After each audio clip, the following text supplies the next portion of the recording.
actually won so far in round 2 of the playoffs, but will that continue tonight? That's the question in OKC. The Thunder had the best record and the front runner for MVP for most of this season in SGA. So we go to Jay Will first. What is at stake for my namesake tonight? Oh, I think this is a massive opportunity for him. I know he's 26 years old, doggy, but it's a coronation opportunity for him. Last year, who finished second in the MVP voting? It was SGA. Who do we think is going to win it this year? We think SGA is. Even though the award hasn't came out yet, who dominated with a historical performance in Game 1 with 44 and 22 rebounds? I think this is a moment in time where SGA can dethrone Jokic. To me, I've said this multiple times throughout the course of the year. I think SGA is the MVP, but I think Jokic is the best player in the game. And this is a moment in time where I want to see SGA turn into a postseason player. I know what he does in the regular season. We've seen this happen multiple times. This is a team that won 68 regular season games. How many teams have come close to winning 70 regular season games? I've seen it. What has he talked about the whole year? He's talked about this moment. Now, I know one man can't be five, but I do think it's coronation or cap, because I'm ready now to see you have the team, you have the pieces, you have the willpower, and you have all the tools. It's time to show up in the postseason when it matters the most. Yeah, listen, I would agree with that some if he played badly in the fourth quarter the other night. He made his free throws, made a couple of big baskets. They lost that game the other night. I mean, they had a 9-point lead with 4 minutes to go in the game, 113 to 104. They lost that game the other night because that coach did a horrific job with those fouls. Horrific. How do you foul when Jokic is on the bench? How do you foul when you're up 3 to give him 2 free throws? You can't, and that's, come on. I mean, geez, we've seen some bad coaching in this postseason so far. That was horrendous. Well, we're going to look at it. Look at what? You don't foul in that spot. You did it twice with 12 seconds to go. That's point number 1. Point number 2, Holmgren, you got to make your free throws, okay? You know, we can do all the commercials you want. Make the free throws.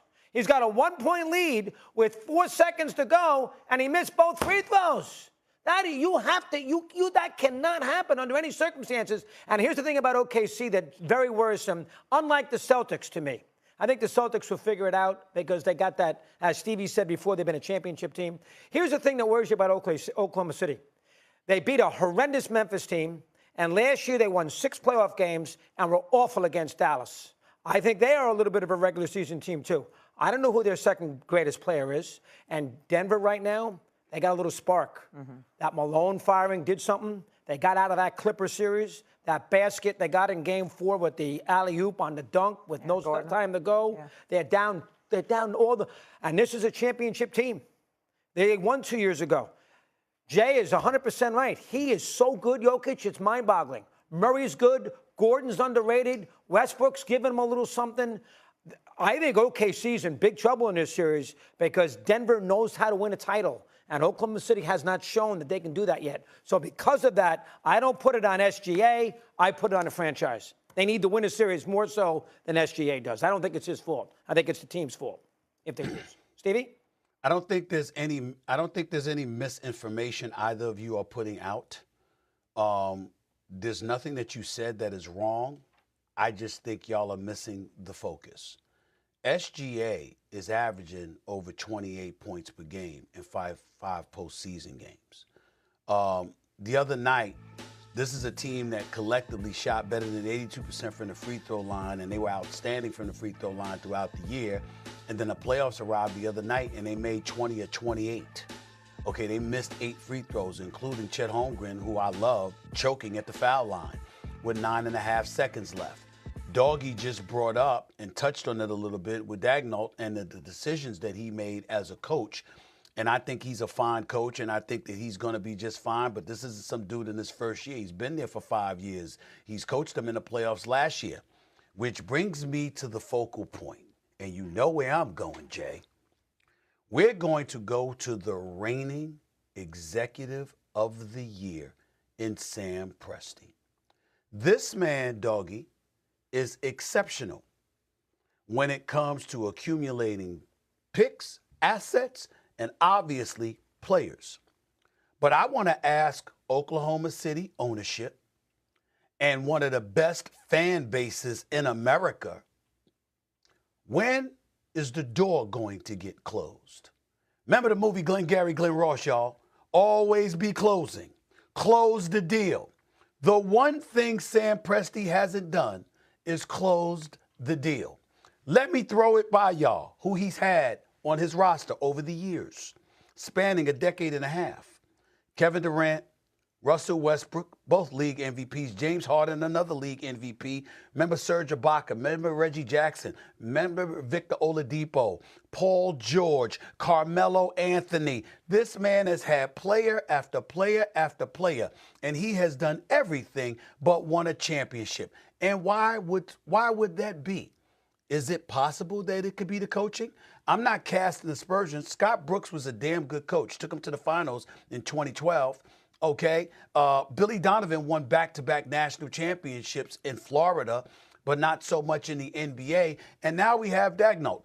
In each scenario, when looking at those teams, although they were all damn good coaches who are highly respected, there has been times, and you know this, Jay, there were times where we looked at their roster and we said, did you need to tweak something? Maybe you needed to have a different man at the helm for that particular roster that you had available. All I'm trying to say is that if it's anybody else, and this is why I bring this up, Sam Presti obviously is exceptional. You want somebody like him overseeing your organization. My issue is, there is such a thing as getting comfortable with competing and being in the mix, understanding that you don't necessarily have to close, where you don't prioritize closing the deal. Because as long as we're in the mix, and as long as we're challenging, and as long as we're pushing, and as long as we're competing, and we're a part of the conversation, I've done my job. Well, maybe, just maybe, all right, if you had somebody that was more experienced, you don't have the error like you had the other night. Or you're not thinking that a thin Chet Holmgren and Isaiah Hartenstein is enough to go against the girth, not only that Jokic brings to the table, but Aaron Gordon, who had 22 and 14. We got to look at that. When you're running basketball operations, it ain't just about the players you pick. It's about the coaches you choose to coach them to. All I'm trying to say is that Sam Presti has been at the helm for over 17 years, and he's had championship rosters at least 7 or 8 times, and not one ring to show for it. That's where I'm looking at. That's where I'm looking at. Not wrong. I can't disagree with that. All the things that Sam Presti has been able to do, stockpiling draft picks, making movements in free agency, I think have been on the verge of genius. I think anybody that you ask, players, former players, current players, all rave, even former GMs, about the way he's gone about it. The lack of championships, though, that is a major thing. That's why I think this has to be the moment, doggy. Like, there are no more excuses right now, regardless of the fact that you ran into the reigning MVP. They got swept last year. This is the moment where it's either now, I mean, it could be, you could get it in the years coming, but, like, this is your moment now. They have to win this series. Yeah, because last year they lost in this round, too. They won 68 games against a Denver team that did not finish great.